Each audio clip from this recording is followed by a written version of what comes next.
Hi everybody, how's everybody doing? So, a couple of the videos, the audio thing was messed up, so I apologize for that.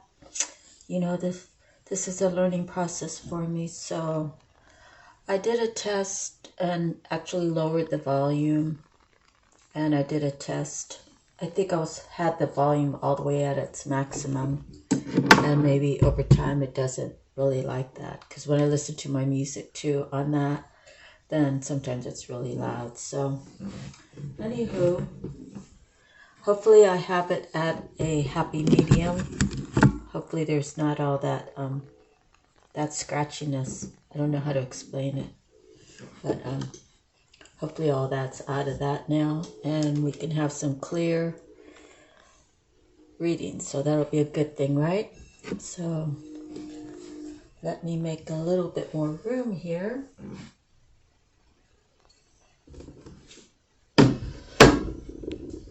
So I want to thank everybody who's here with me. Thank you so much, because I'm so happy and delighted. Even if the channel's growing a little bit, as long as it's growing, it's really awesome for me. So thank you all. And it's just a matter of time. And, you know, hopefully God will be blessing all of us, right? Like,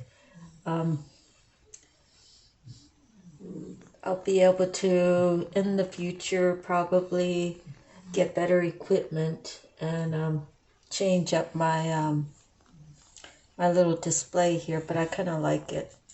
Takes me a while before I get tired of something and then I want to change up. I changed up some of my jewelry, but it's because I gifted some to just like people around here. So thank you again for subscribing. I really appreciate it. And without you, then there's no need for me to be here. So thank you for being part of my purpose. And let's thank God today that we could all gather together. So, and I'm praying for a really good reading. So let's do the Bible work first. Okay, so I've never probably read in Esther, and I'm on Esther 2:19. Mordecai uncovers a conspiracy. When the virgins were assembled a second time, Mordecai was sitting at the king's gate, but Esther had kept secret her family background and nationality, just as Mordecai told her to do. For she continued to follow Mordecai's instruction, as she had done when he was bringing her up. During the time Mordecai was sitting at the king's gate, Bigthana and Teresh, two of the king's officers who guarded the doorway, became angry and conspired to assassinate King Xerxes. But Mordecai found out about the plot and told Queen Esther, who in turn reported to the king, giving credit to Mordecai. And when the report was investigated and found to be true, the two officials were hanged on a gallows. All this was recorded in the book of the Annals in the presence of the king. So that's Esther 2:19 all the way to the end to 2:23.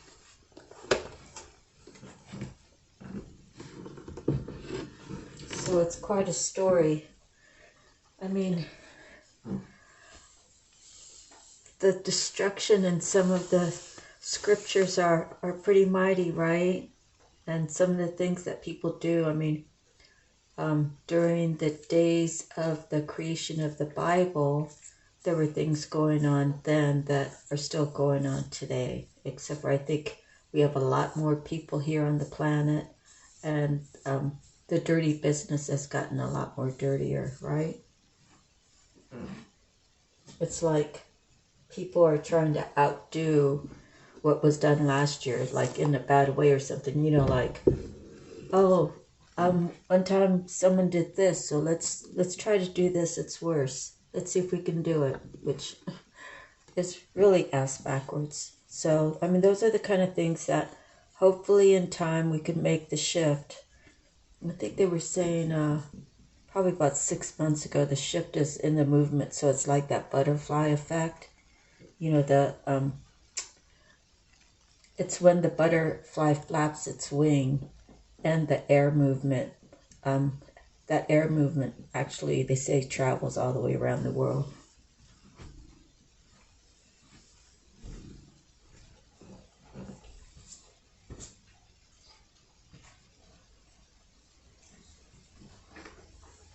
Excuse me a minute.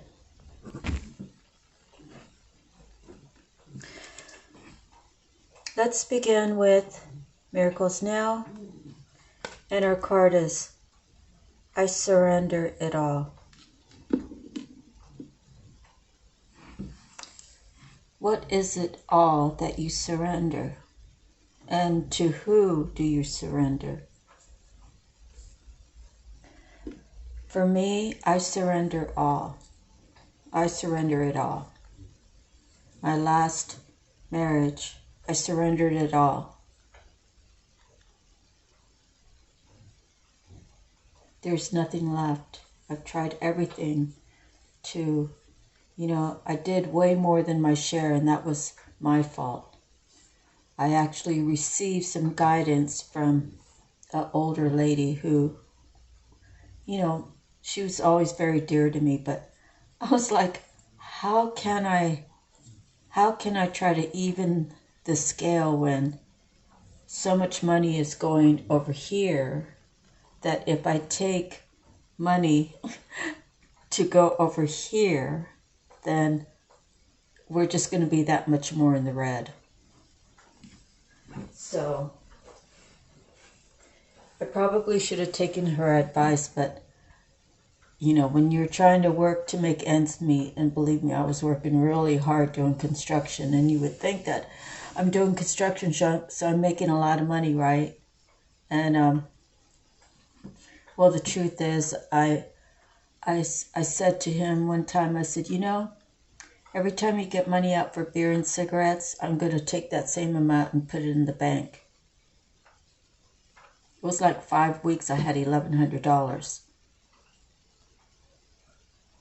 And I said, if you could just cut it in half, if you could just cut your spending in half, that's really a lot of beer and cigarettes for 1 month, like $550. Just cut it in half, and we'll be able to save some money and do some things with our life.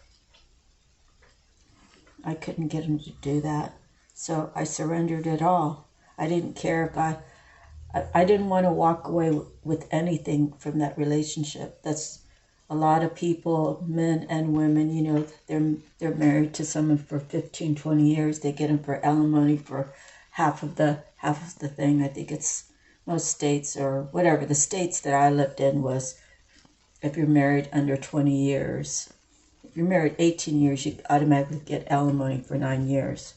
I was like, screw that alimony. I don't want any attachments, That's how I am. I just want to have a clean cut and surrender all of it. Get rid of all of it. Split it 50-50 all the way down the center, knowing that I know that I put in more because it was my choice to put in more. I always thought that it would be reciprocated back, like in other ways, like a nice hug, let's go to the movies.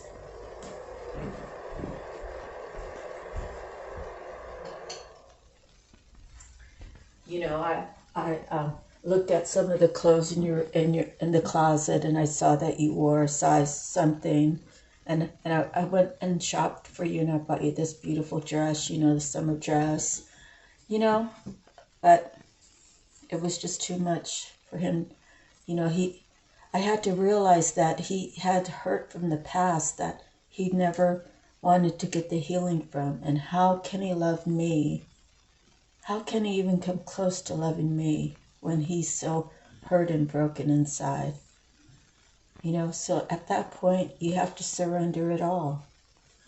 Now, the next surrendering is surrendering how you played your role in it, you know, as the individual, right? You're with somebody, you say, you know, I'm tired of your BS, this blah, blah, blah, blah, blah, but then you have to understand he had deep, deep, deep pain that he was never able to talk about and release, and I tried to get him to talk to me about it. He wouldn't release it. So, okay, so we have to look at him. For me, I have to look at him. I have to look at me. I have to look at our situation. Okay, after he's agreed to leave and the house is, you know, the condo sold or whatever, and we really lost a lot of money out of that. But, you know, that's neither here nor there. The money wasn't gained out of love, you know what I mean? Because he didn't know how to love me, and I didn't know how to make him love me. And I know that I can't make anybody love me, okay? They're going to love me because they want to love me. And I'm going to love them because I want to love them. So the next step, I surrender everything to God, because not that I felt like I was depressed because, well, it was my second failed marriage. The first was 18 and this one was 16. So, you know, I guess I can keep him for that long. It's how do I do after that? Or what can I do within those time frames that I could make a relationship keep growing? And all of that has to be settled before I say I do. All of that has to be settled before I say, yes, I want to move in with you, or yes, you can move in with me, or whatever, you know. All those things, the boundaries have to be, you know, in a new relationship, right? You have to surrender to, and you can compromise someone as long as it's spoken truth, right? You can compromise with someone, but you have to surrender to the fact that it's not always going to go the way you want it to go. But to surrender to God, to give me the time to actually do my healing.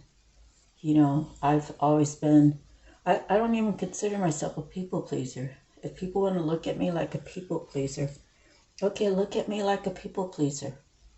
I give because I know energetically that when I give freely, God's going to give back to me. You know, and I have proof of that. You know, I have genuine proof of that. When I was in Hawaii and you know, I got, you know, I'm attached to the VA, so I get some money, but I was living on my own and not working. I think I was working for a little while, for a few weeks, just on the weekends. But what do I want to say? I'd open my wallet and I'd say, oh wow, I got 6 days till I get my VA money. And I'll count in my wallet, oh well, I have $6. I hope I don't need anything right now. I have everything that I need, but I hope I don't need anything else within the next 6 days, right? And my oldest brother, would call me and he'd ask me, do you need money? Yes, brother, I could use some. And he always made sure that he gave me a nice chunk, you know. And he gave it to me because he's energetically connected. He has, you know, he speaks to God in his own way, just like the tarot readers, just like people, you know, every language, every culture, every individual talks to God in a different way. There's only one God, one love. And when the rest of the world surrenders to the fact that there's one God, one love, maybe we all can learn to live and get along, right? But, I mean, some of the battles are over like whose God is right and whose God is wrong, right? So, I mean, even the cultures have to surrender to the fact that there's one God and one love. Those cultures that don't get that. But, anyways, I surrender it all. So now I'm not perfect. I'll tell you that try not to worry, but I'm not going to sit up here and tell you that I don't worry. I try not to worry, and I try to, when negative things come into my mind, I try to throw them out. And I'm only telling you that because it takes steady work to to surrender to God's way, right? You know, you have to have the faith, and you have to let fear go, you know, and that's the way. That's the way to get God to really, you know, I'm kind of thinking how he must think is, you know, child, you know, if you're having faith, why are you worrying? Look up. I'm sorry, God. I just had a moment. How much faith do you have in me? Haven't I shown you? Haven't I taken care of everything for you since I got you to leave that guy, right? Yes, Lord, I know. Yes, I know, Lord. My heart is open to you. I want to live this totally open heart with you taking care of my every step. I want to live that way, Lord. I want to surrender to you. Child, why do you keep not trusting me? Do you not trust me? Do you not have faith? Do you not have hope? You know, I'm just, I'm putting on a play here for you. But basically, I mean, I'm trying to guide you the best that I know. And, you know, I am not perfect. I do the best that I can. And, you know, when I speak to God, I always say, Lord, I'm doing the best that I can, and I'll try to do better tomorrow. And it could be little itty bitty baby steps, smaller than baby steps, you know, but the improvement, just to surrender and surrender everything to God. You know, it is a process. Some people can move along really quickly. Some people see a lot of signs, and some people, which I have seen a lot of signs. Okay, so I should be faithful. I should have hope. I should believe. But then there's your mind that's saying, well, even though these things happen, you know, well, what about this or what about that? You have to throw all that stuff out. And you have to just, you know, if you are able, if it's something you think that'll help you, the minute you start thinking negative, open up the Bible and start reading. You know, maybe that's a message God's trying to tell me to tell you. Maybe that's a message God's trying me to speak to myself, you know. But we have to surrender everything to God, and we have to give him all the glory. So, wow, that really went on for a while, right? Okay, so let's just go through these. Here, see? That's right? Trust. We have to trust. Trust that everything is going to go as planned. If we keep thinking that, oh, well, you know, Bobby told me he's going to pick me up at 7. But what if he's late? What am I going to do? What if he has a car accident on his way, and then he has no way to call me because I have a cell phone? What if, you know, if you start thinking all these negative things, then you're going to manifest negative things to happen in your life. And that's the whole trick about, and it's not a trick, it's manifesting the life that you want. To create a life that you want is by surrendering and trust. Okay? Trust in God. And I'll tell you another story. It's real quick, but when I was on board the ship, when I was in the service, and, you know, paydays, I think they dispersed them right there on the mess deck. And then you'd stand in line to see the disperser, right? The lady. And then for some reason the Master at Arms were around, but I actually wrote my first name and I didn't write my real last name. My real last name is Pili, P-I-L-I, but I wrote my first husband's last name on the check. But I actually manifested him, and he probably manifested me. But you know, we never set the ground rules. It was like a free-for-all, okay? I mean, I tried to follow the rules for 2 years, and I got tired of being home alone. So, well, he was out running around gallivanting. But anyways, yeah, it's that was definitely a learning lesson. That's what they say. The first marriage is like a karmic, right? It's all karmic because you're too young to ever should have gotten married, right? You haven't learned enough lessons. And I was 19 and he was 22, and we stayed married till, well, I was about 30, I don't know, 37, 38, I don't know, somewhere around there. And then 2 years later, I got married to my second husband. But they say the first one's karmic, and it's probably, you know, like the 7-year itch. We probably should have ended it after 7 years, but we didn't. And I had my daughter, so I had my daughter like 10 years after, maybe 13 years after we got married. But so then they say the second one is, I forget now what the second one was. Anyways, but they say the third one, if you've been married twice and you're looking for number 3, they say the third one's the charm.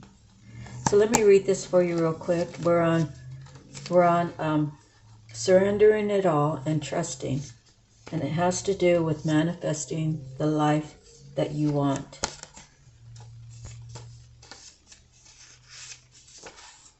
Trust in life. Nothing happens by chance, and the universe is guiding you towards your destiny. Have faith and trust. So that's basically what I was saying earlier. So I'm just going to move on so we can get down through all of these ones for the divine feather that has the affirmations. So this is Robin. It says, the growth and potential is on the horizon. Reach out and embrace it. So just slide this over here. Let's see what information is under Robin. The divine messenger lands to let you know that new growth is right around the corner. Robin brings with it positive and affirming message to open to new opportunities and expand outward.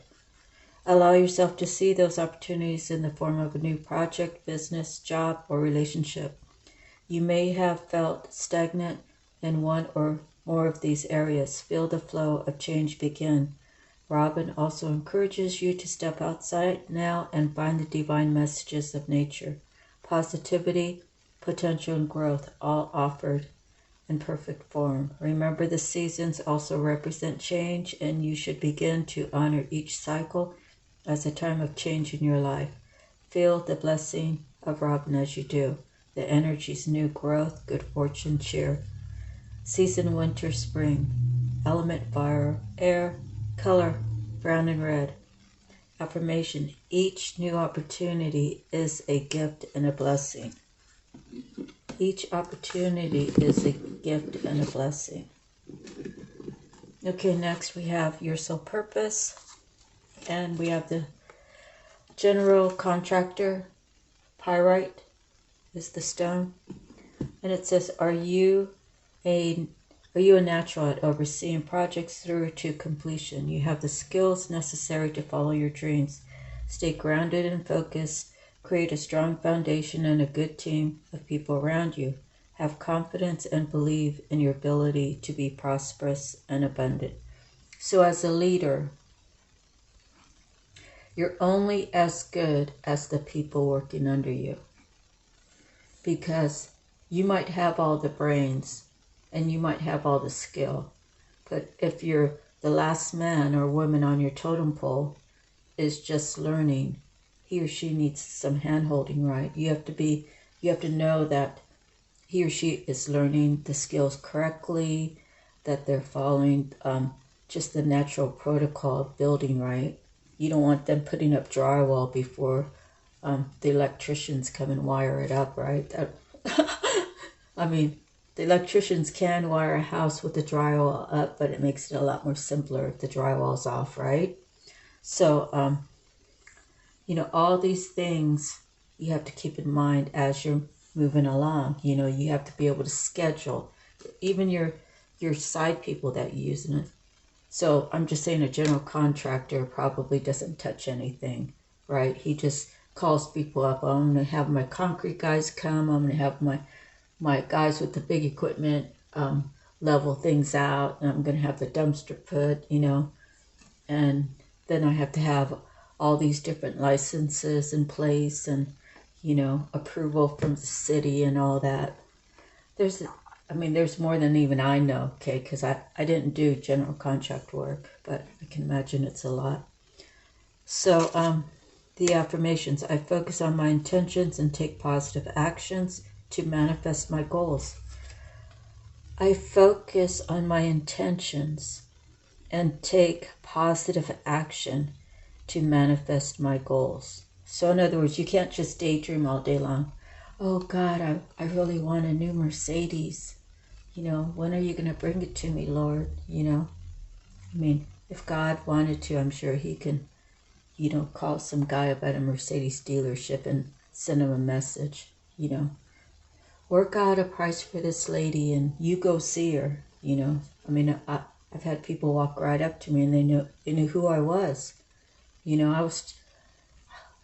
I was a junior in high school walking home from Arroyo Grande High School to Grover Beach, which was about 2 miles. And it didn't matter if it rained, my sister wouldn't take me. She'd say, walk, you know. They never had to walk that far, you know, but I walked and I never complained, you know. One day I was coming home and some little Filipino man, I seen him from a distance. I was like, wow, he's a little guy. And, you know, he's a little bit stocky too, you know, but not like fat. And I was like, oh, this little Filipino man coming up. And I stood like, I'm only 5'2.5", and I've never shrunk since high school, and I'm going to be 62 this year. But he was like up to my cheekbone, so he was like 3 inches smaller than me. And I walk, you know, we're passing by, right? That's how the old Filipinos would do. Even the old Spanish people, when walking here through town, they'd greet each other. They'd make eye contact and greet each other. I was always raised to make eye contact with people.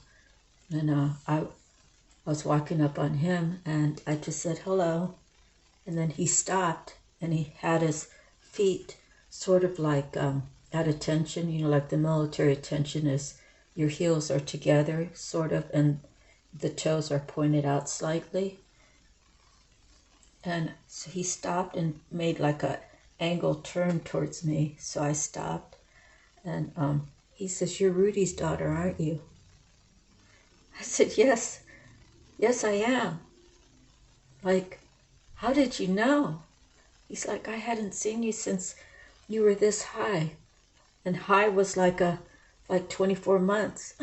And it's like, I was just amazed that how did he recognize me? You know, but he knew where my dad was. I was disconnected from my dad for like 5 years. I was like, where's my dad? Have you seen him?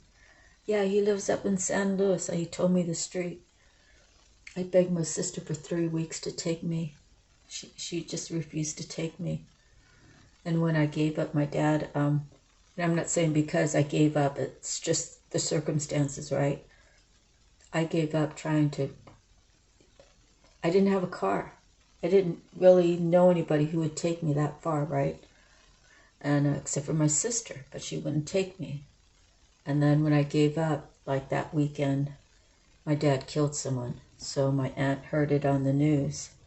And, you know, that's my story. You know, I didn't have my dad in my life from like 8th grade.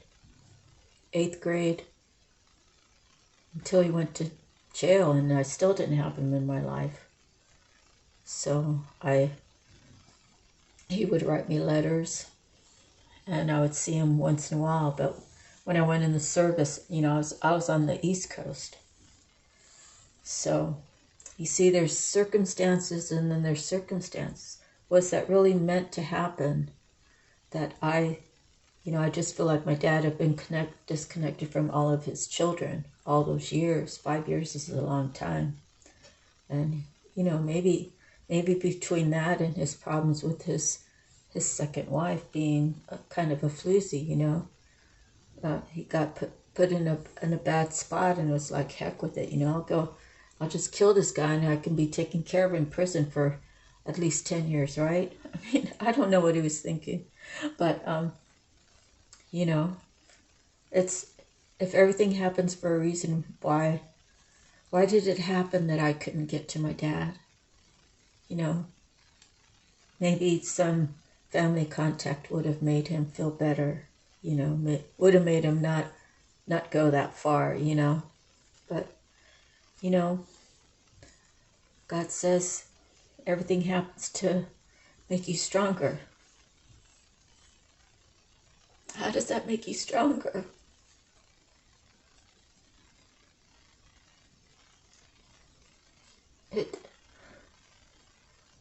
I will tell you this. My dad was a good man in a lot of ways. He just had a couple of bad things that were really bad. But I always loved him. And, you know, I'll be damned if I let anybody talk about my dad.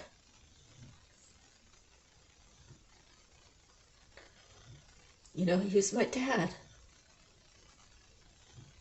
Doesn't matter what he's done. I mean, it does, but what matters more to me is the love that I have for him. So I really get angry at my sisters when they talk bad about my dad.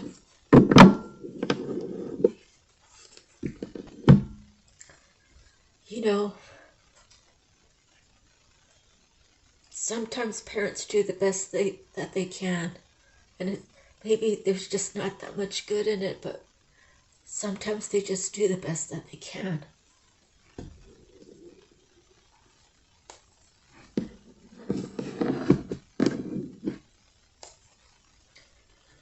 So you see, we all have trials and tribulations that we have to work through, that we have to accept, that we have to know that it's in the past now, we can't change it.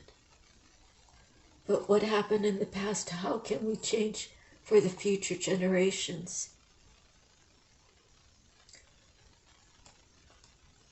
By having more love. My mom was the one that held our family together.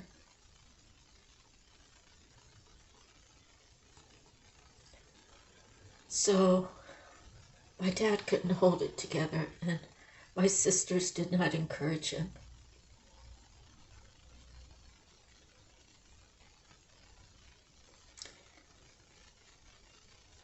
And I'm just a big lover, okay?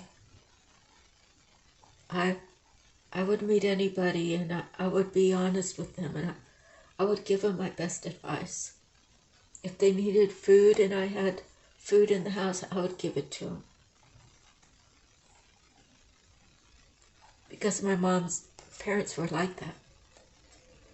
My grandpa always gave. He never let his families be short, you know. But God always made sure my grandparents had enough.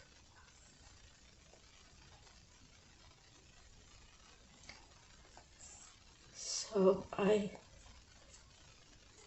live to stand up for my ancestors, because they're 6 feet under and they can't speak for themselves.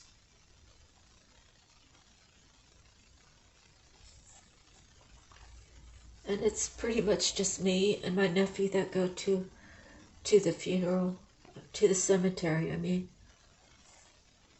My uncle and his wife, they don't go. My other uncle, who's his wife, she was my last my mom's last sister that passed away. You know, they don't even have a marker for her. And they got Mercedes. They drive Mercedes and they drive BMWs or whatever. I don't know, they drive up fancy cars, Infinities, you know, but they don't have money for my dear auntie's marker. That's a problem, right? Maybe I should just be quiet. It's none of my business. She's my ancestor. She's my mom's younger sister. Right? So I'm glad I got to come back home, and, you know, people are going to be viewing this video sooner or later. Sorry about their luck. They did what they did. They refused to do what they know is right. You know, I'm supposed to shine light on them. I don't judge them. It's not my job to judge them. It's my job to follow what God tells me to do. If He tells me to talk about my dead Auntie Margie, who doesn't have a marker, that they lost respect for her because she died, or my grandma. I have one cousin, all I ever heard was, yeah, Grandma knew she was going to be dying. She had us go through her clothes to get rid of a lot of them. All I was looking for was money, but there was no money hidden anywhere in her drawers. You know, then I got someone saying Grandpa was never in the military, that he wore his army hat that was fake, all the pins that he said he got as you know, awards through his patronage to the military, his acts of goodness of saving his whole platoon. Whatever, my grandpa said he was a scout, and I found out later a scout's really a sniper, and that was, you know, people in World War I and World War II. That's all they talked. They didn't talk about specifics. They didn't perpetuate blood, and you know, everything's perpetuated now. When you see how a reenactment of World War II went on, and you see all the gunfire, and you see all the bloodshed, and you see all the destruction, it begins to normalize people. They begin to think that it's normal, and that's how come our world has gotten worse. It would have been better if we just stayed silent about it. You know, people just, you perpetuate negativity. This is why we really have to stay in this. Cards.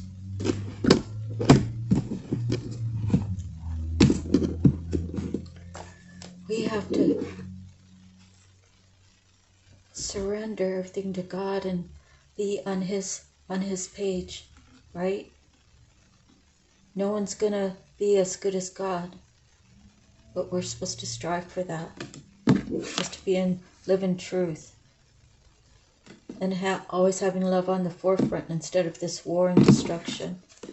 So I'm really feeling it this time, you guys. I'm sorry if I'm upsetting you or anything. So what did we do? The general contractor we did the robin. Now we're doing the spirit of water. Let's see what good news we have out of this one, out of the native spirits.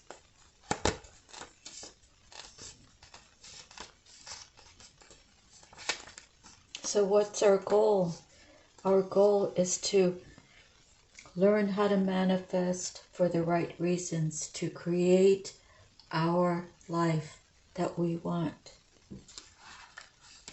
Through prayer, through meditation, through being thankful that we have God in our lives who values us, who loves us, who will never turn His back on us, will always help us find a way, will we shouldn't have to worry about making ends meet. We should just keep going to work and figuring out the best way to spend our money and try to be thoughtful and resourceful and try not to waste food and waste trips to the grocery store. And, there's so much waste going on.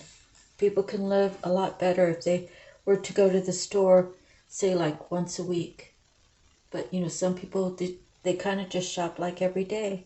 Every day they'll drive into the next town. Oh, well, today I'm going to just, I don't know what I want. I'm going to go see, come home with fish, and then the next day I'm going to come home with chicken.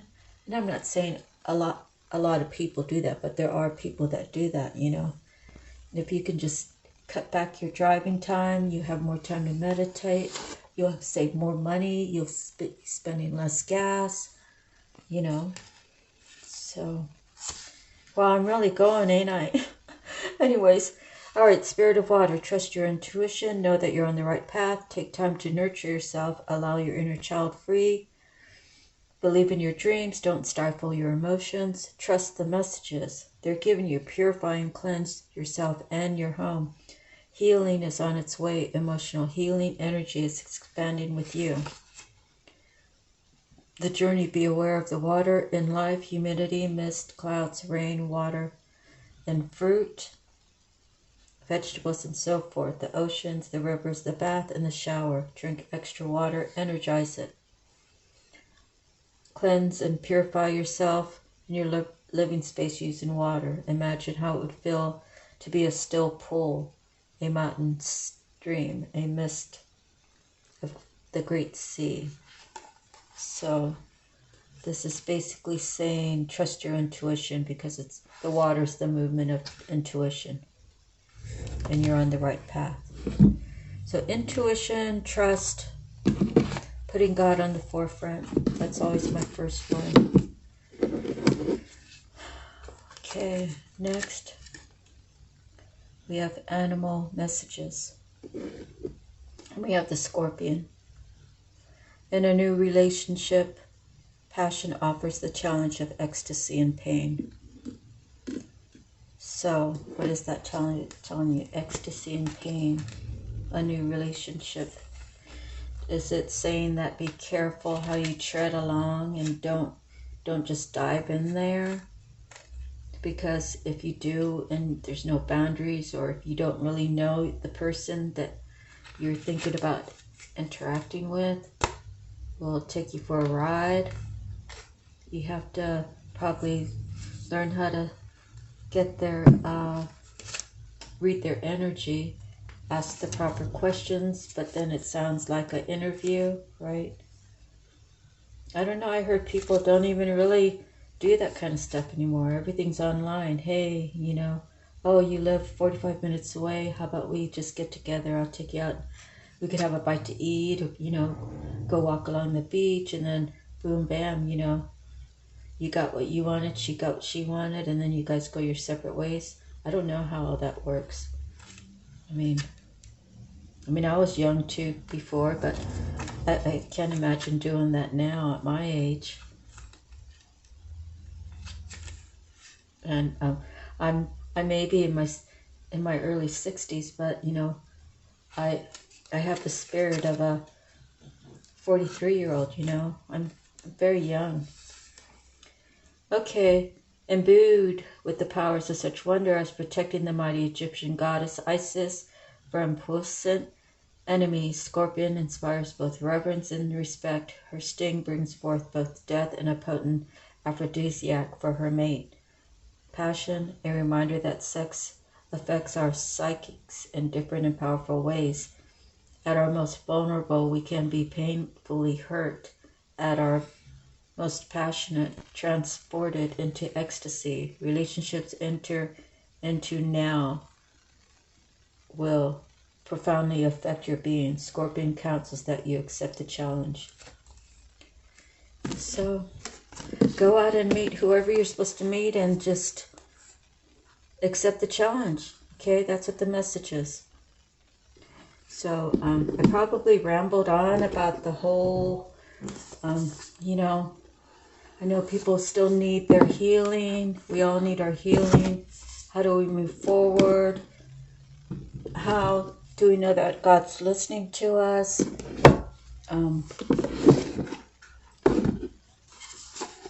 How do we learn discernment?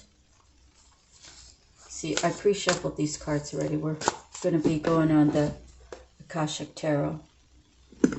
And then,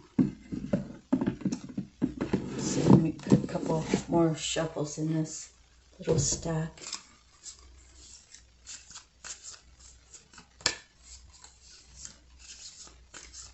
I can tell you that I started with my healing was as researching spiritual words. So I got a notebook, and then when I was listening to the tarot readers, I would write down some of the words that they said, and then I'd look them up, and I'd make sure I understood the meaning of them.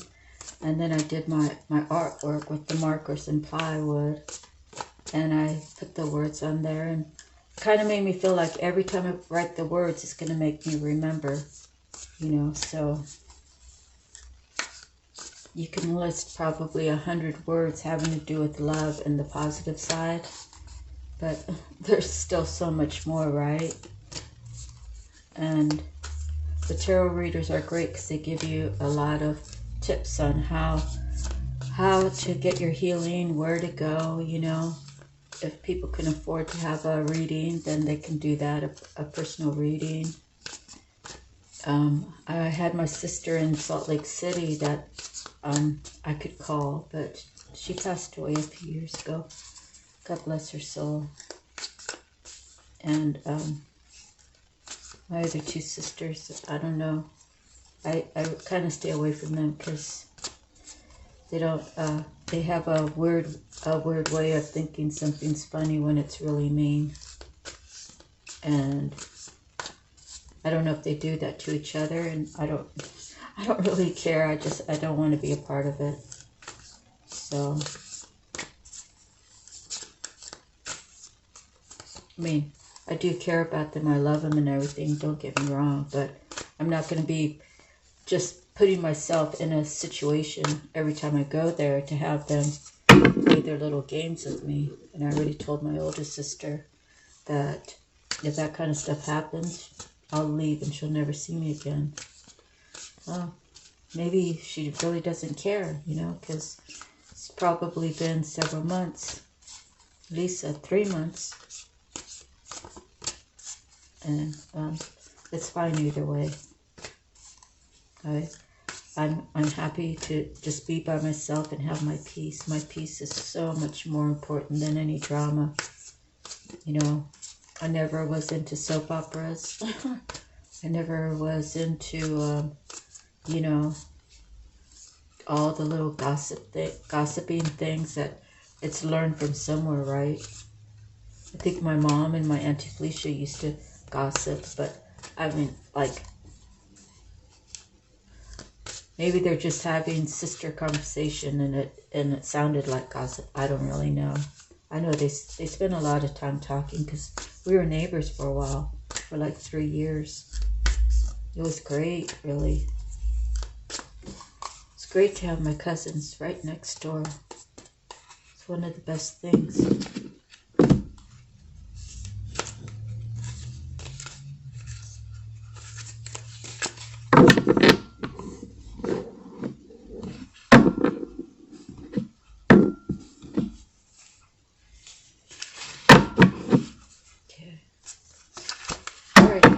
Beginning.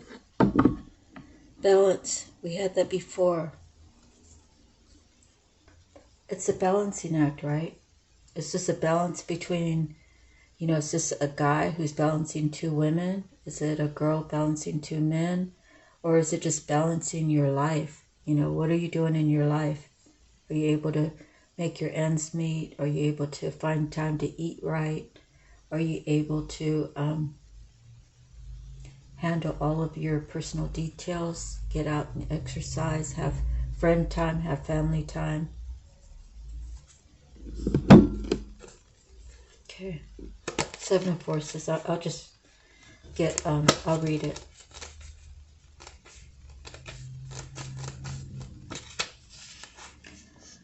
Okay, this card reveals a time of harmony, balance, and justice. Okay? In your life, a desk holds balanced scales, scrolls, and stacks of papers.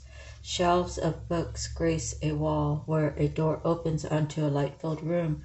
Upright, this card indicates that a time of balance is at hand. All systems, through the body, through nature, and through society, seek to achieve balance. Stop and consider the parts of your life that you can bring into greater balance.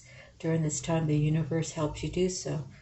You may have to confront important legal issues, you may have to deal with paperwork of some kind, or there may be a need for legal action regarding property, inheritance, work contracts, custody, or divorce.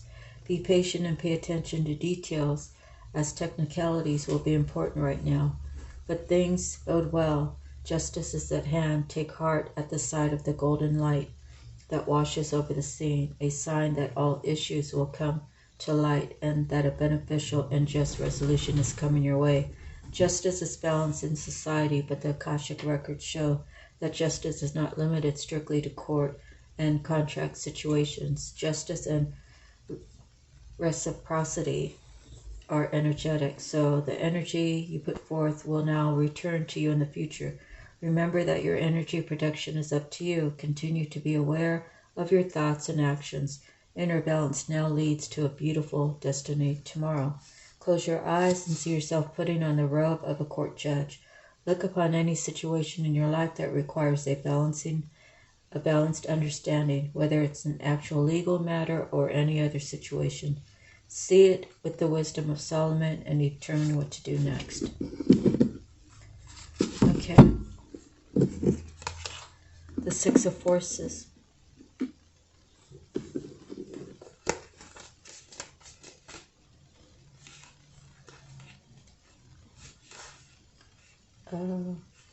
Six of Forces. The waterfall. A towering waterfall roars down into a beautiful body of water. It reminds you of your incredible personal power and supports you in opening up to the force within. Know that you are a dynamo in the universe. You have the ability to shape any situation in a way that honors you and moves your life forward. The element of water is fluid like the waterfall. Your personal energy never stops. Your life force is never ending. It springs from your eternal past and roars into your limitless future, extending into the farthest reaches of the universe. It's a time of deep thought and even deeper emotions, as well as the expansion of psychic energy. Use this time to act on these and tap your power that is ever flowing. With a deep breath, fill every part of your being with the energy of a great waterfall. Feel the power that electrifies and lights the world pouring through you. How do you want to use it today? So your powerful forces. Such a beautiful picture. So I'm going to take this one off because we read it. And below that we have the Queen of Forces. So let's see what's on top. Two of Forces. Wow, so out of all these cards, I might have to read the Queen of Forces. It's kind of feels like I should.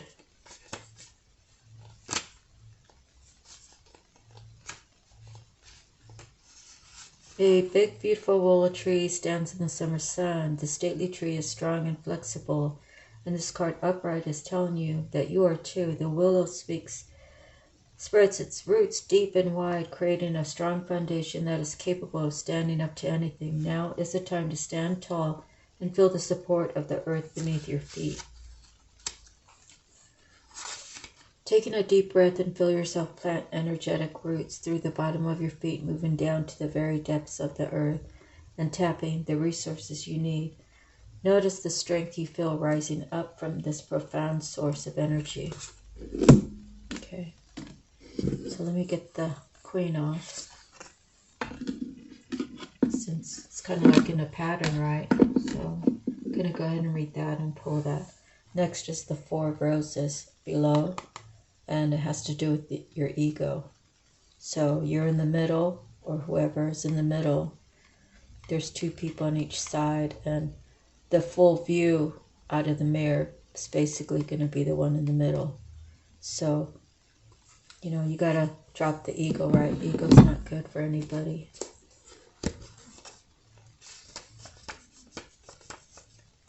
Someone told me before, oh, stroke his ego. I was like, what? I never even heard of that. Stroke someone's ego. Stroke your own ego. I got work to do. I don't have time to stroke someone's ego, you know. I actually didn't. I mean, like, call me ditzy, whatever. It doesn't matter. But, you know, I didn't have my mom around, and I didn't really have any assistance of learning any of those coined phrases, you know. That information was not privy to me. But, anyways, yeah, go stroke his ego. Like, what the heck is that? I don't have time to do that. I'm busy working, trying to get my work done. What exactly do you mean by that? Oh, it's when you, you know, you tell me looks really nice, and you tell me smells really good, and you tell me he's got strong arms, you tell me he's so capable. I mean, like, if it's the truth, it's the truth, but we can't do that in the middle of the workday, right? We're supposed to be there working. Anyways, it's a funny story. All right, the Queen of Forces. This card shows a woman balancing the energies of the sun in one hand and the moon in the other, with a river flowing beneath her feet. The Queen of Forces represents a woman who can help to bring greater balance to your life. She brings an unusual combination of power and peace, creativity and receptivity, and both her energy and her support. Feel the Queen of Forces approach. She offers all sorts of support and energy. Who is she in your life? Take a deep breath and tap the inner part of you that rules the forces of the world. Okay, let's see what else is on top. Oh, the Buddha. We know what the Buddha is, right? The Buddha is a number 13, and he has all of his little trainees, right? They all have to, they're spaced out a certain particular distance, and they all have to sit like this and be in prayer. They're done praying, but they don't dare move because the Buddha is not ready to go yet. So they have to wait patiently. They have to learn patience. They have to know that he is the teacher, right? And eventually, you know, in other words, like, if you decide to do a platform, right, you're going to be fumbling yourself through a little bit, you know. Maybe some will be more, maybe some will be less, you know. But as you become an expert on a field, right, say if you do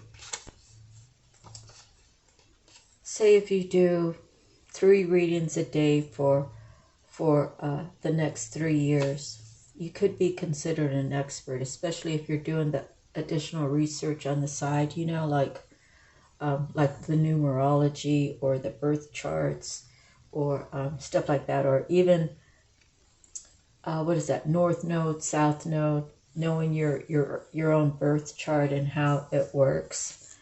You know, yeah, you can consider yourself an expert. But so then you would become, like right now, I'm teaching myself, and I've learned a lot from the other readers, and I have to do my own research. So he's in a position where someone has taught him. Buddhas are always taught, I think, by my more senior Buddhas. So he has all this group. So eventually he's going to cut some of these people out and say, well, you know, you were 2 minutes late last Wednesday, so, you know, promptness is a must. Or whatever the rules are. I'm not saying that's an actual rule, but I would imagine that there's going to be so many people cut out of that he says, you know, try again next year or something. Go back home and study some more. And then there's going to be some of them, you know, a few handpicked ones that, okay, you're going to elevate to the next level. So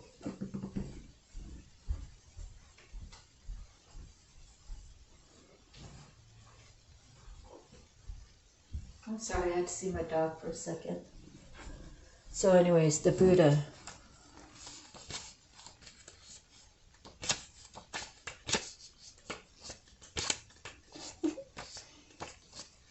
Okay. Yeah, they're sitting on the hills in the background, and they're meditating, patiently waiting. And this card indicates inner preparation before action. You must reach within to find your power, your purpose, and your direction. Really though, you're just taking the time that you require to prepare and to truly step into your power. Close your eyes and reach the Buddha. Within, feel the peace and easy understanding that there is a time for every purpose under heaven. Feel your own sense of purpose stirring softly within you. Soon you will be ready to serve.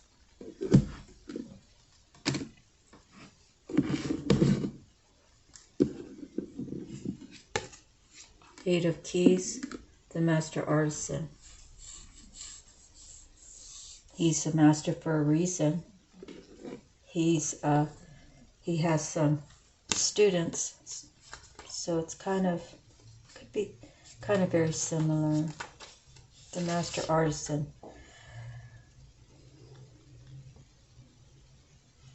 The Master Artisan pours a number of beautiful shining gems into the open hands of one of his apprentices. So it talks about opportunity, it talks about your talents, your purpose, and your gifts to the world, making a contribution to many. Don't be shy. Don't hide underneath the basket.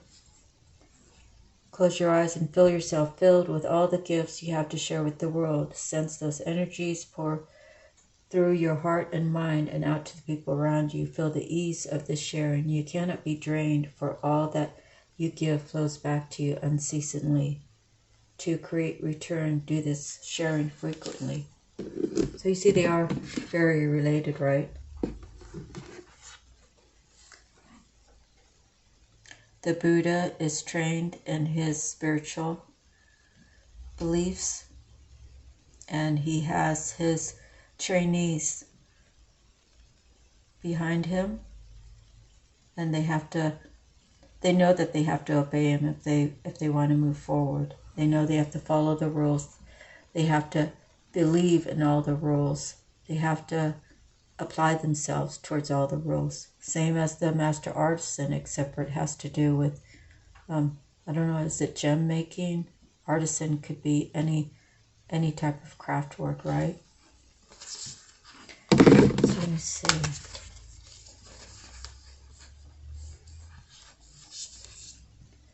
So the Seven of Forces speaks of balance, and that's, this card kind of reads to me like universal balance. So things need to be balanced. The scale's out. Looks like everything's been reviewed with those squirrels, and there's some letters going out. So the forces, the Six of Forces, talks about the power that you carry. How will you apply it? The Two of Forces is grounding yourself. The Queen of Forces is holding receptivity, and it's receptivity, receptive, and doggone it. I want to know those, like right off the bat. Okay. Oh, creativity and receptivity. She brings an unusual combination of power and peace. And then it talks about, oh yeah, the sun is creativity and the moon is receptivity. So you create during the sun time, and the night time you receive things. Yeah, receptivity. So creativity, receptivity. So this person is working on grounding themselves, finding the balance, figuring out what their power is and what their life path is, right? And maybe they're considering mastering a certain art, or maybe they're considering becoming a monk, or doing spiritual work. Next we have the Three of Keys. This is about, there's two sides. People are divided, right? If this is your side, and you know who the players are, but do you really know them? And I know I've said this before, back in the day when I would be in some group meeting at work, and I would say, you know, most of the people are going to vote for their own agenda. They won't really vote for the best of the whole. You know what I mean? It's kind of like the government. The government, they all have their own agenda up there. You know, they come in on a platform and tell everybody what they want to hear, so they'll get voted in. But truly, they have their own agenda. You know, it's proven, like here in California. Who in their right mind can afford a 10% increase in their rent every year? By law, you know, owners have a right to do that. So that's why there's so many homeless people, is because it's considered fair market trading or whatever it's considered. But I can only tell you that everything gets priced up, you know. When the gas goes up, the gas doesn't really go up because they have to pay their workers more money. They're already making millions upon millions upon millions of dollars. They're charging you more gas because they can. Why can they? Because they own their own company. The government could plead with them, but I don't think the government could place a junction on them saying, oh, by the way, the highest you could ever, you know, for the next 10 years, the highest you can ever go is $4.50 a gallon. Nationwide. Or don't do business here. Right? Wouldn't it be nice if it was just $4.50 a gallon? Here it's $5.35, $5.45, $5.55. You know? They charge more because they just want what they want.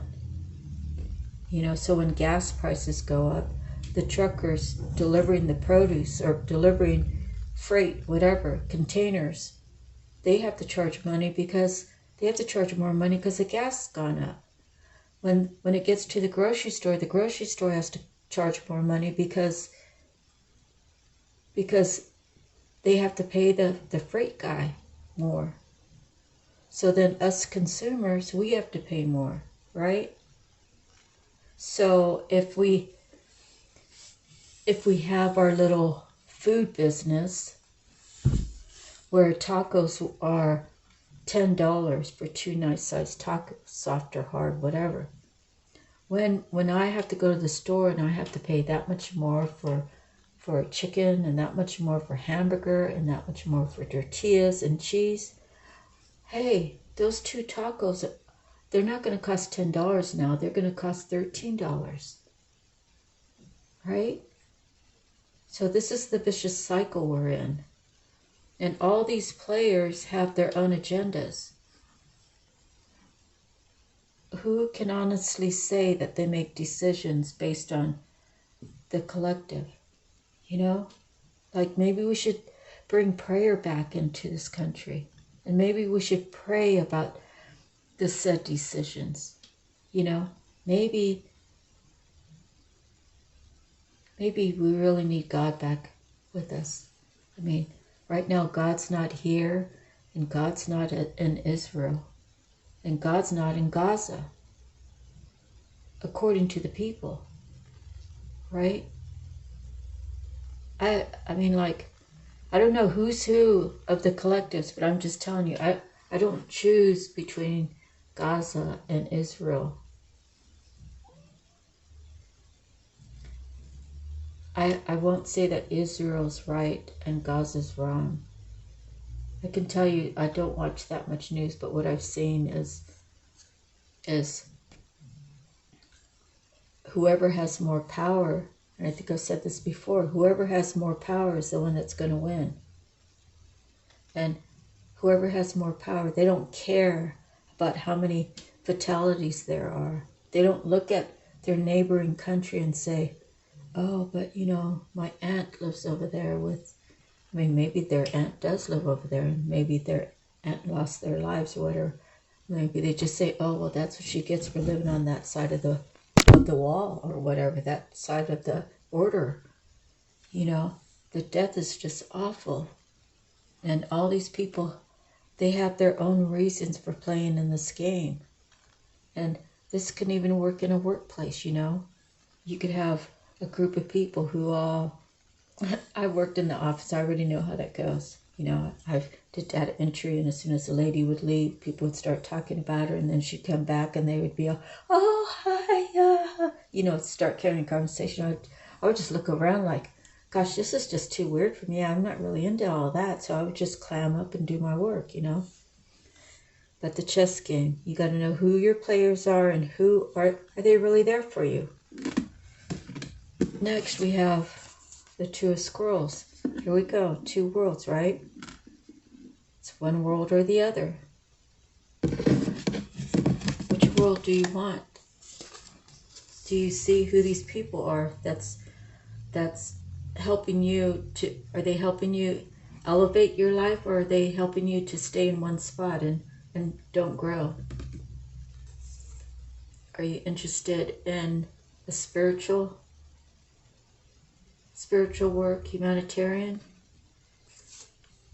Are you interested in skill work, like an artist of any kind? And I see you have all these qualities, right? You're able to ground. You're able to get your roots down to where they can drink a lot of water and really thrive and have a big growth, you know, like the leaves and the branches and stuff. It's in the perfect spot. Maybe someone's going to be in the right place at the right time. They have a special energy that they need to start applying it for good stuff, not self-centered, you know. For example, I believe whoever this is has the ability to energetically connect. So say I have that power, right? And see, let me say something. Say I have the power to reach people energetically with a certain objective in mind. Okay. Say I'm kind of sleazy, right? And I want to sleep with John. I can get a picture of him, and I could just keep repeating his name, and I could just keep repeating his name and what my plans are for him. And energetically, he'll get that message. And then the next time I see him, he'll either run from me or he'll approach me saying, yeah, you know, I had, you know, and it's real. I'm telling you, it's really real. So someone knows that they have that power and they've been using it for the wrong ways. And, you know, I gotta let you know that God's really upset about that. And if you keep doing it, he'll take those powers away from you. See, and man or woman, receptivity and perceptivity, right? Oh, creativity and receptivity. So someone has the powers. It could be the King of Forces, man or girl, whatever, girl, guy. And then the Seven of Forces trying to balance. So you just have to be careful, because right now you're in between two worlds. You've been trying the old world, using powers that you know that you have. Right? It's you or someone you know. If you ever feel like, if you're just like doing dishes and all of a sudden you start thinking of John, John must be thinking about you. That's why you're thinking about John. And and that's real. So someone's can't decide which side of the road that they want to be on. You know, contemplating. I've been on both sides. I don't know much about the other side, but what I know or feel, is it really real? Is it really going to be good for me? You know, the other side has been, you know, put me in some rough spots, put me in some bad predicaments. How do I know that if I decide to go to the other side, it's going to be any different? Hello, dear, I got a news flash for you. If one side's bad, and you know it's two worlds, wouldn't the other side be good? Who would want a world of two? Who would want two worlds of bad? Would you just want to always live in a bad world? Or would you choose to say, I want better for me? Okay, two worlds. Which one are you going to choose? Okay. So maybe someone's made a decision. They looked at the map. They're getting ready to raise their foot to climb onto the train. And they're deciding.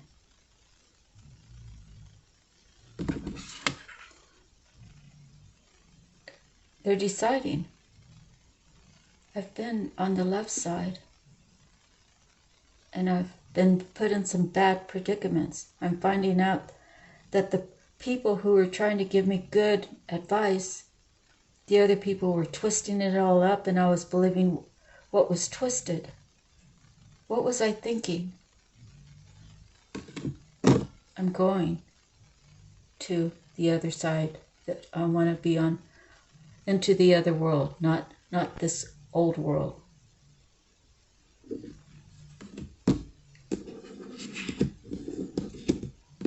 Okay. And then the garden. This one talks about looking at the next card to see if there's any clues in the next card that could benefit you.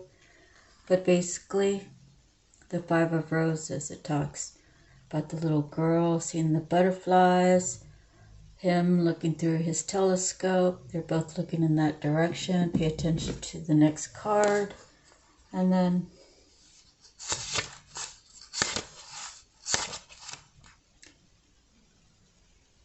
it talks about if you don't have children in your life already, you might be having children in your life. It might be blended families. Even adult children could come into your life. It's a good time to mend things. And there's also maybe real change and benefit. Special note when it says look to the next card. Okay. Close your eyes, stepping into the garden, become the child you used to be in heart and mind. Let the child within you take a look around for one of the other children in your life who is also playing there. What new perspectives do you have when the child you are meets a child around you? So I think it's basically saying that this could be a couple, maybe like both living in their child energy, and then they meet each other. Like, how are they going to treat each other? Really gentle and fun and playful, right? If you're in your child, kind of your inner child mentality, I should say. And either that, it could be someone has a daughter and someone has a son, and they're meeting for the first time. Okay? So, someone's getting on a train. Maybe he's going to get his child. Maybe he's going to get someone on the other side. He's going to go meet someone on the other side. Man, woman, child. So it talks about being in a childlike energy. which is, you know, it's fun to do. You know, you have to still do your responsibilities, right? You still have to do your 9-to-5 job if you're working. You still have to take care of your personal hygiene. You got to eat well.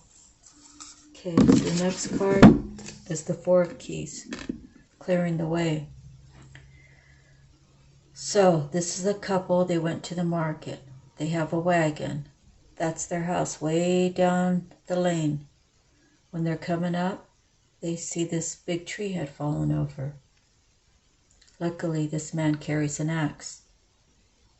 He uses his strength, and he uses his technique, and he uses his willpower to break away so these logs can be moved.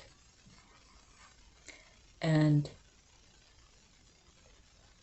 if I was him, I probably would try to hack away at it, but I really think I would unhook my horse and strap that around somehow and then have him yank it out of the way, but I don't know, it's not my story. Four of Keys. Oh boy. I could have stopped eating chocolate. My mind just goes kind of off to the other side. Okay, Four of Keys. A man and woman take a carriage. They're cutting through a forest to get to their home. The tree's down. The man's got the axe. This card, it says it's a signal to take significant action to remove any obstructions in your way, in your personal or relation work or creative project. You must be clear-headed to be sure you're tempered. Okay? Don't waste your energy, and don't cause damage to yourself. If you hit it too hard, you could cause big problems. If you hit it too soft, you'll never make way. So, like I said, I would disconnect that horse and tie the rein around the log somewhere and have them yank it the other way. That's what I would do. So it just talks about clearing blockages. So when you're clearing blockages, say Susie's been causing you a lot of problems. You know, you just got to tell her straight up, hey, you know, this was our agreement, and the agreement hasn't changed. So, you know, it's time for you to get your things and shuffle down the road, you know, and go about your business. Your time here is finished, and, you know, kind of thing. An agreement is an agreement. It's time to move on. It's time to clear the way. Okay. The Oracle of Delphi is the number 1. That's the new beginning, right? Because the 0 is the leap of faith.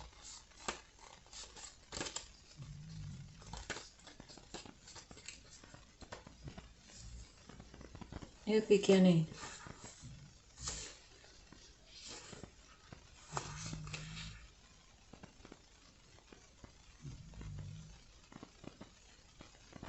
When you receive this card, you're in a time of great insight and psychic power, even if you don't recognize it. You may get images or feelings without knowing how to interpret them.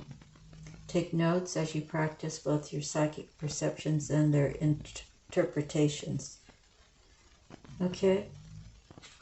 And close your eyes and go within, feel the psychic energy expanding upward from the very depths of your being. Now notice the first thing that you sense. That is, one's the new beginning. So someone's having a new beginning. Someone's making a choice to remove the obstacles, to get on the right track. The 3 of, I saw that earlier in the shuffle, earlier this afternoon. The 3 loving elementals. You know, they're like little fairies, right?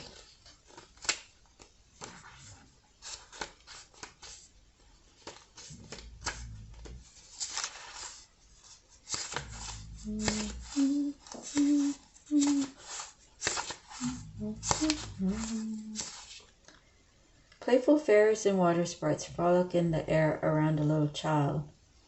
They fill the air with expanding joy and happiness. Although many people don't believe in the elementals, Nature spirits of all kinds do exist, and they have more power than can be imagined. They live in the elements of earth, air, wind, and fire, and they are willing to share the guidance, well-being, and inspiration of the Akashic Record.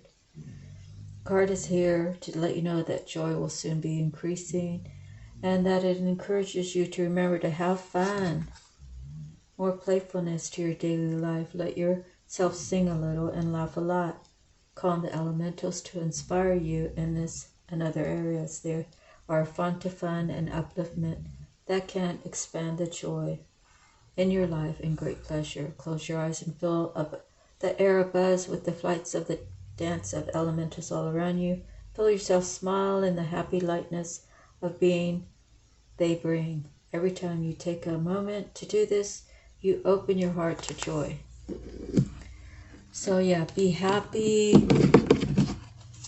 You know, when I walk out, when I'm walking my dog, I automatically have a smile on my face. It's not like a big smile, like a big freaky weird smile, but I always have somewhat of a smile on my face. And the reason being is because my family, it's kind of like hereditary. When the sun hits our eyes,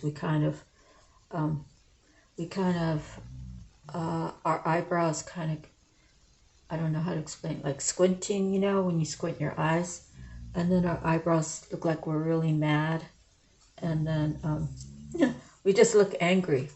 It's just when the sun hits our eyes. My daughter's like that, you know, and she's only half of me, so to walk around having people think you're an angry woman is not really cool. So I force a smile on because it makes me feel good too. Why do I want to walk around? I mean, how do I put this? Okay, I never really took note. I mean, I knew that I frowned when the sun went in my eyes, but inside I didn't feel sad. I didn't feel mad or anything.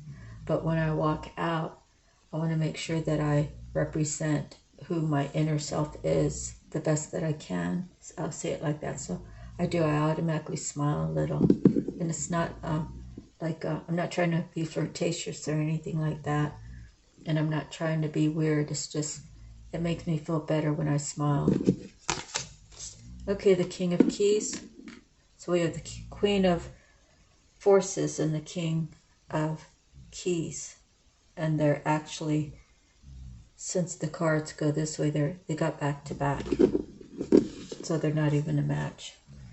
The King of Keys, he's coming from travel, and that's his castle. And he's looking across his property.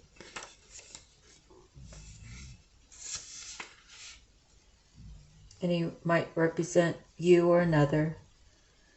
And you could be looking out for a major promotion, a heightening of income, or furthering of career achievements, career and finance.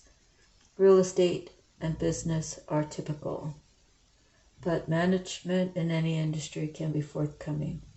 Basically what it says about the Queen of Keys as well. Close your eyes and feel yourself step into an important position of power and wealth. You become the King of Keys, and you feel yourself straighten and lift with a new strength and authority. As you survey your world, decide which part of your life would you like to approach with a greater sense of rulership. So, rulership, when you are over the people, well, you have to kind of take charge, I would imagine, and make sure that they have all the equipment, all the materials they need to do the job, and they have the skill set. And they should have a guideline, a specific time, how long it should take, and if there's any hiccups, they should get on the horse and go to the palace and let you know, kind of thing. Just have all the rules right. And whoever's the senior on the job will help direct them. So even though the King of Keys is the king, okay, he's still going to have one or two people who are more seasoned than the others who can make sure the other workers are doing correct. Okay, Uriel and the Sphinx. This talks about digging in deep to your inner feelings, your inner thoughts, your, the stuff that makes you tick, right? And that Archangel Uriel can help you with this, and that you shouldn't be afraid of trying to heal your inner pains. And it takes a lot of hard work. And like the Sphinx with the sand that gets blown in all the way up to its neck, there's been many times it had to be dug out so that it could be in the natural, the right form without the sand all blown up on it. So this card is like telling you to dig deep, because you're getting ready to, there's 21, so there's one more card after that. You're getting ready to start a brand new cycle. So the more that you go within and get your healing, the more productive you'll be on your new path. So there's a path that God has coming up for you, but you have to do the work on yourself before you can move forward. Otherwise, you'll just stay in the cycle, right? And hot air balloon. Okay, so apparently you might have somebody in mind, or you might already be with the person. Girl, boy, boy, girl, girl, girl, or boy, boy, whatever it fits for you. But you guys are on the sideline. You see that this is coming in for you, but you can't see what the contents are. If the wind decides to blow them off course, it might be a week before you get it. You don't know, but you know that that's for you. So try not to focus on what's coming in. You already know what's coming in is for you, right? So you guys should focus on each other, focus on where you're at this moment, and just know that what is up in the air will eventually land, and that'll be for you. So live in the moment, and don't live wondering and waiting and, doing all those things that we shouldn't be doing, right? We should be focusing on ourselves, making sure that our kids are taken care of, making sure that we have clean clothes for work tomorrow. Maybe we should think about packing a lunch instead of buying lunch, because you could save so much money. And, you could cook a roast, like a pork roast. I think my roast was like, I think the roast that I got is like, I don't even know how much it weighed, but it was like $10. So I baked it in the oven, and then I sliced it up, and then, well, I had some for dinner, but I froze the rest because I don't want to eat pork 2 days in a row. So I froze it, and then I'll probably take it out like Wednesday, or maybe even later, and probably Wednesday or Thursday. And then I can make like barbecue sandwiches. What else? I can have pork, like a pork steak with mashed potatoes, with vegetables. So if you go out to eat every day, it's $10, and that's the minimum. Because, well, if you have coffee and a snack in the morning, that's $6. Say it's $6, and then at lunchtime, especially if you're doing like real kind of like heavy work where you really need to eat, sometimes you need to eat a little bit more because you're burning it off. But anyways, then at lunchtime, you have you actually buy your lunch, that's $15. So right off the bat, that's $20. So if you're working a job making $20 an hour, know that you have to work your first hour and a half, right? Or what would that be? Yeah, know that you actually are given an hour and a half of your work to what you're eating for lunch that day. And I say an hour and a half because, even though you spend $20 at the store and the food right at lunchtime, when you work, you got to give a third of that back to the government. So if you worked and you make $20 an hour and you work an hour and a half, really you have $30, right? But then knowing that $30 is going to be taxed around 33%, you might as well take that extra $10 and that goes to the government. So actually in your hand you have $20. So then you go and you buy the stuff at the grocery store, right?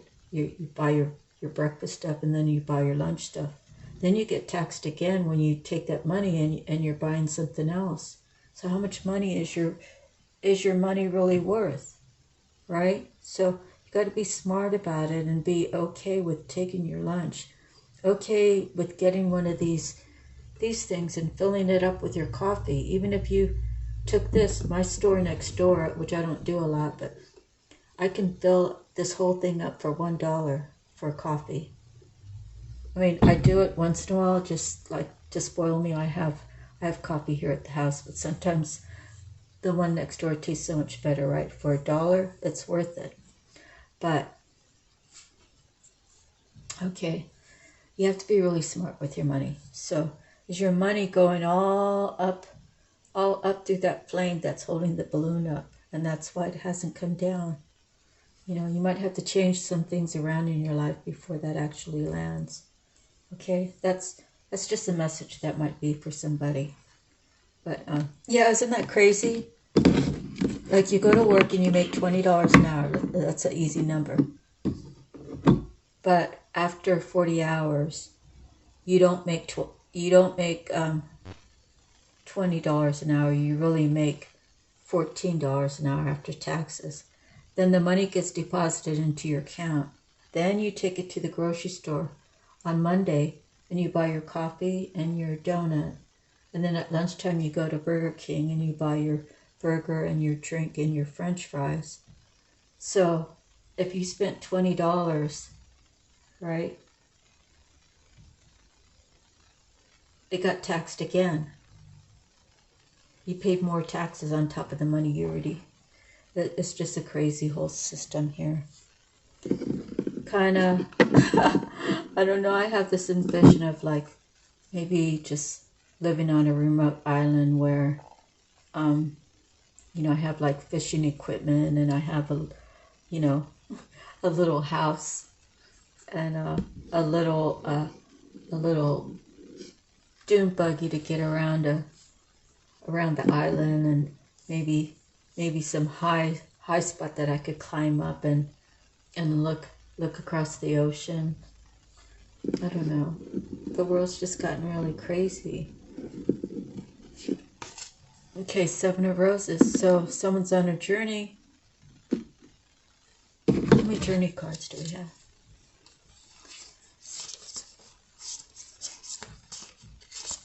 Oh, we only have the other one. This one. So we have 2 journey cards. So someone's deciding that a journey it is.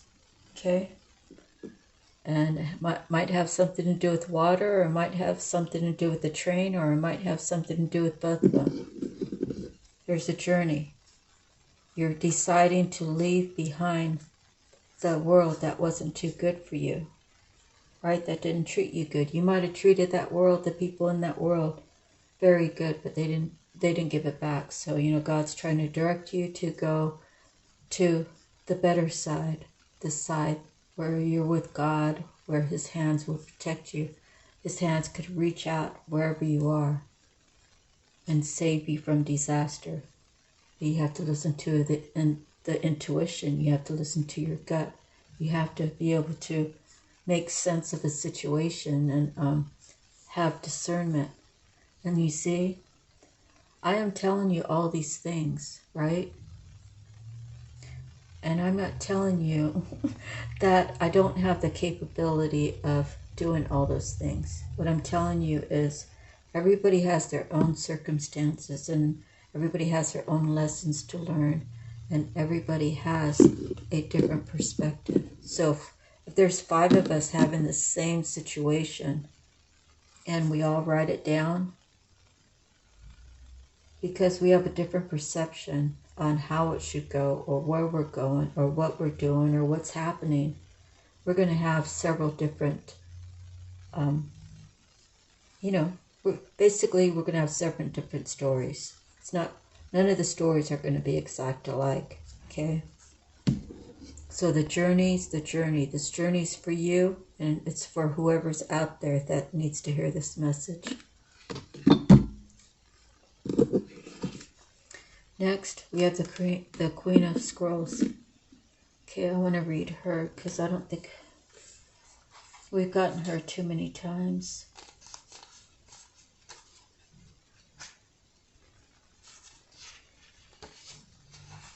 And let's see. What king? Oh, we have the King of Keys and the King of... Let's see. Just want to take a look real quick. King of Keys.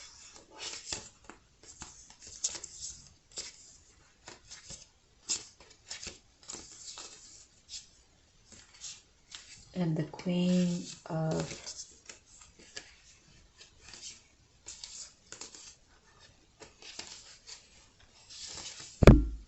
Oh yeah, we have the Queen of Scrolls that you see. We have the Queen of Forces that you've seen. And then we have the King of Keys, so no matches. A beautiful woman holds a scroll as she stands in front of a sunlit archway. Around her swirls the energy of wisdom, knowledge, and Akashic truth. When this card appears, she brings important information and inspiration to you. She is a woman of higher mind whom you may know or have yet to meet. Her purpose is to help you through the entryway to a new level of wisdom and understanding. She could be a teacher to you in some way or offer a friendship that could develop into a deeper love. Close your eyes and feel the Queen of Scrolls approach. As she hands you a scroll, your greater mind awakens. Feel the sparkling brilliance there. So you're on your journey to meet someone new or someone you already know. And you already know that what's for you is for you, so you can just continue on your daily happenings, right? And know that whatever's for you will get to you. You know you have to do the work, unless you've already done it, to go through and heal your inner child, to heal your insecurities, to heal your self-confidence, to give yourself like some real self-love, right? You could be someone that that used to have a home, according to how these cards are laid out. Maybe the Queen of Keys put you out, or made threats of putting you out. And maybe you decided, well, you weren't really my match anyways if you're the Queen of Forces, and you're forcing me to live a certain way and do certain things, and I wasn't getting much in return, when I can go to the Queen of Scrolls and she'll give me everything. That's all the things that you won't give me. Okay, that's kind of how I'm reading it so far. And here's Archangel Gabriel saying, yeah, she's basically telling you the truth. Okay, she's a woman of deep intellect who tries to help people along the way, but know that each person has to hold on to their own discernment and apply it in their life as it fits, or if it doesn't fit, to put it to the side. Right, it's like the standard conversation for tarot readers to the collective. Okay, Archangel Gabriel is the angel of communication. Okay. Express yourself and do it now. Tell yourself that you'll have an easier time communicating, and just keep telling yourself until you believe it. Go in front of the mirror and say, I'm Marcia, and I can communicate in a respectful way and still get my point across.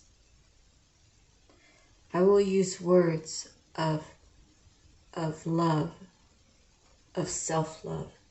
Even though I have love for that other person who's not understanding me, it doesn't take away the love I have for that person's spirit. What it does is it allows me to love you from a distance, forgive you, and go on my merry way. And if there's ever a time when you can follow, like, the boundaries that I have already placed that you refuse to pay mind to, then maybe we can be friends. But until then, I gotta go. Okay? So that's what these cards are telling me. Archangel Gabriel is the communicator, and he does it with respect. He does it with love. He does it with the best intentions for all involved. And he holds himself at the highest form of integrity, because if he didn't, God wouldn't allow him to be the archangel, right? Hold yourself at the highest point of integrity that you can, regardless of who's out there and what they're doing to you, okay? And always break it off with love. You know, whether it's a friendship, a relationship, a sister, brothership, a work partner, whatever it is. When you have God within you, and you're all about love, you're always going to get your way, because who's going to go against love? Who's going to outrightly, when you say, I'm a person of love, and you know, you're arguing with somebody, I'm a person of love. You can't make me hate you. I'm sorry you hate yourself. I'm sorry you have injuries inside that are unhealed. But you can't make me hate you. You've been trying to make me hate you, so I will hate myself. And you're not going to win, because I put love on the forefront of my life. I have God in my life.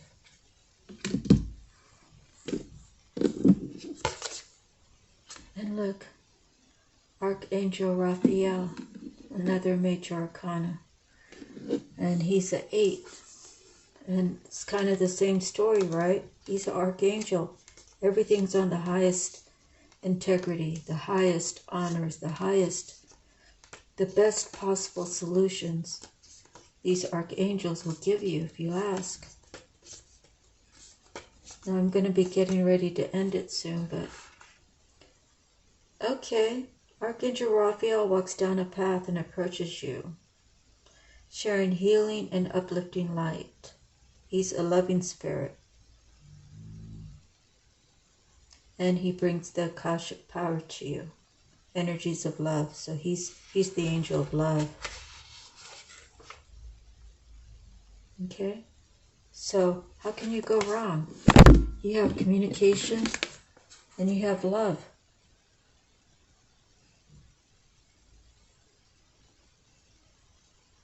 They're both archangels watching over you, trying to get you to understand what your path is. I can't tell you what your path is. I don't know. Ooh.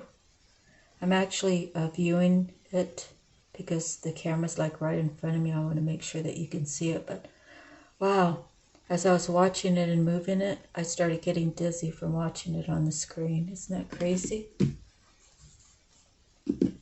Last card. Sands of Time. Okay.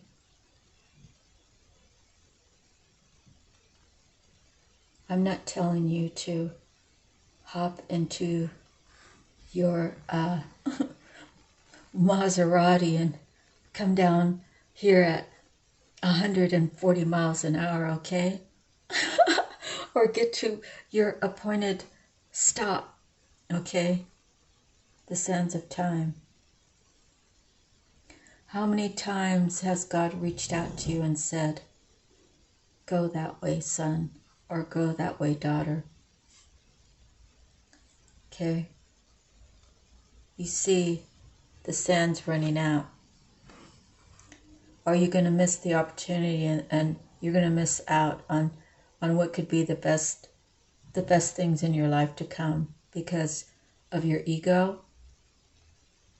Because you're listening to people around you who have proven that they're not very worthy of giving you any advice because they're trying to guide you down the wrong way. Right? The people who are trying to help you, you know, you can't really watch every tarot reader because you have to learn how to decipher how each one of them reads so you can be going zigzag. They could tell you it's a Gemini, and then the next one's going to say it's a Sagittarius, and it just so happens, you're dealing with a Gemini on that side and a Sagittarius on this side, right? So then you get confused, and and I know this because I went through that, okay? It might not have been those signs, but I'm just using them as an example. What does your heart say? Does your heart say stay or go?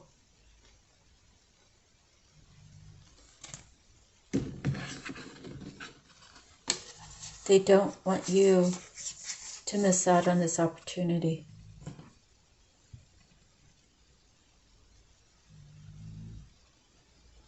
God sent you 2 angels right in a row.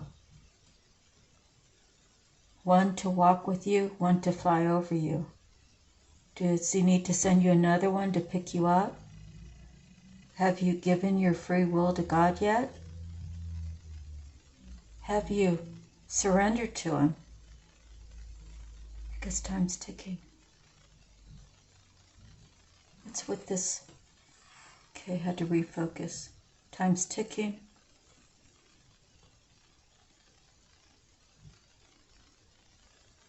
This is where your success is, whoever you are. Find your way. Surrender to God. If you want to wait another 10 years to surrender to him and God graces you by giving you that many years, well, your path might be a little different. God might give you the exact same thing, and you might be ready for it then. But do you really want to risk that?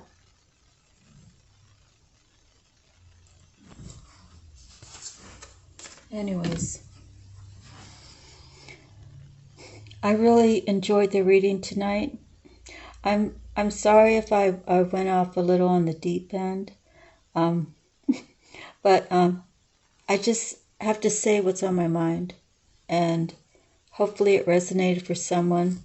Hopefully it helped someone make a decision in their lives. Hopefully it is valuable in somewhere in these 2 hours, okay? And I really enjoyed the time with you guys. I can't wait to go live and really be able to interact with you. So thank you. God bless. I'm sending you love, light, peace, and harmony, happiness, and always healing. The goods. We'll see you on the next one. Please like, share, subscribe, comment if you'd like. And any donations would be greatly appreciated if you can, if you feel like it, okay? I'm going to close out now, and I'll do a prayer down below. All right. Bye-bye. Aloha.